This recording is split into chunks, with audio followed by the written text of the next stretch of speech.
Malaysia যেতে না পারা 70% কর্মীর টাকা পরিশোধ করা হয়েছে বলে জানিয়েছেন প্রবাসী কল্যাণ ও বৈদেশিক কর্মসংস্থান প্রতিমন্ত্রী শফিকুর রহমান চৌধুরী। তিনি বলেন, মালয়েশিয়া সরকারের কাছে আমরা যেতে না পারা কর্মীদের বিষয়ে চিঠি দিয়েছি। আগামী মাসে আমাদের জয়েন্ট ওয়ার্কিং গ্রুপের মিটিং আছে। শ্রমবাজার কবে খুলবে তখন তা জানা যাবে। গতকাল প্রবাসী কল্যাণ প্রতিমন্ত্রীর অফিস কক্ষে ঢাকায় নিযুক্ত মালয়েশিয়ার রাষ্ট্রদূতের সঙ্গে সৌজন্য সাক্ষাৎ শেষে প্রতিমন্ত্রী সাংবাদিকদের এসব কথা বলেন। প্রতিমন্ত্রী বলেন, বাইরে আমাদের জানিয়েছে যেতে না পারা 70% কর্মীর টাকা পরিশোধ করা হয়েছে।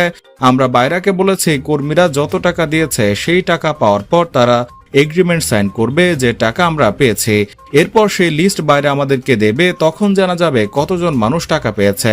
তাই ঠিক কতজন কর্মী টাকা পেয়েছে তা এখন নির্দিষ্ট করে বলতে পারছি না। সম্পূর্ণ টাকা ফেরত দিতে না পারলে রিক্রুটিং এজেন্সিগুলোর বিরুদ্ধে ব্যবস্থা নেওয়া হবে। সংযুক্ত আরব আমিরাত ইস্যুতে বাংলাদেশিদের শাস্তির বিষয়ে প্রতিমন্ত্রী বলেন, যে দেশে বসবাস করবে সে দেশের আইন সম্পর্কে সচেতন থাকা উচিত।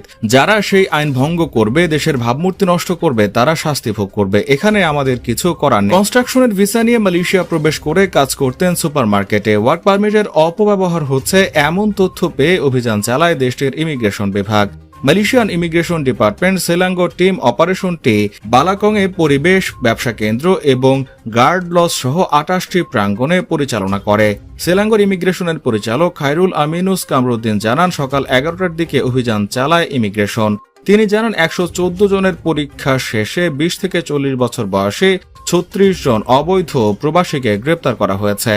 আটককৃতদের মধ্যে 11 জন বাংলাদেশি প্রবাসী রয়েছেন। এছাড়াও নেপালের 12 জন, মায়ানমারের 7 জন, ইন্দোনেশিয়ার 2 জন, পাকিস্তানের 2 জন নাগরিক আটক হয়েছেন।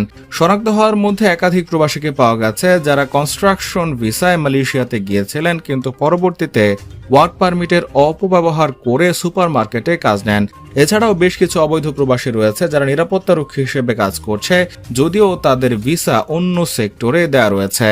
অবৈধ প্রবাসীদের মধ্যে নিরাপত্তারক্ষী ছাড়াও সুপারমার্কেটে, মুদি দোকানে, রেস্তোরাঁ এবং নাপিত হিসাবে সেলুনগুলোতে কাজ করত তারা। তিনি বলেন, ইমিগ্রেশন অ্যাক্ট 1959 এবং 1963 এবং ইমিগ্রেশন রেগুলেশন 1963 রেগুলেশন 39B অনুযায়ী ব্যবস্থা নেওয়া হয়েছে। আটক সমস্ত প্রবাসীকে পরবর্তী পদক্ষেপের জন্য সিমোনিয়া ইমিগ্রেশন ডিপোতে নিয়ে যাওয়া হয়েছে।